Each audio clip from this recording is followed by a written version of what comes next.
এই first time আমি কাচের ছুরি গয়নাগাটি এসব বাদ দিয়ে মেলা থেকে শুধুই সংসারের জিনিসপত্র কিনেছি, সেটা তোমার চলো দেখা। তো প্রথমেই নিয়েছি হচ্ছে একটা সেরামিকের পট, এটার মধ্যে একটা লিডও রয়েছে, খুব সুন্দর দেখতে। হিয়ার্স এই দুটো গ্লাস নিয়েছি, এগুলো 50 রুপিস ইচ নিয়েছে।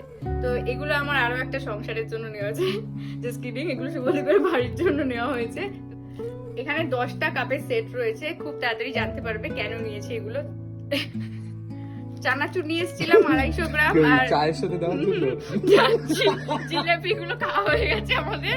বাসি চানাচুর খাইয়ে দিবি? বাসি চানাচুর কেন হলো, আমাদের জন্যই নিয়ে এসেছি, লবণ দাঁড়িয়ে আর কি। এগুলো 50 করে নিয়েছে, বেশ সুন্দর দেখতে, একটু ইউনিক ইউনিক লাগলো, তো এই কালারটা নিয়েছি। বেশিরভাগটাই মানে শুভদীপ এত সংসারী সব গুছিয়ে গুছিয়ে কিনেছে। আর এই হচ্ছে আমার ক্লিপ, বোনের জন্য নেওয়া হয়েছে। আর এটা নিয়েছি হচ্ছে মায়ের জন্য, এরকম ফ্লোরাল। এই দুটো ক্লিপ আমার জন্য, যেহেতু আমি মেলায় ওর সাথে গেছিলাম। চলো টাটা।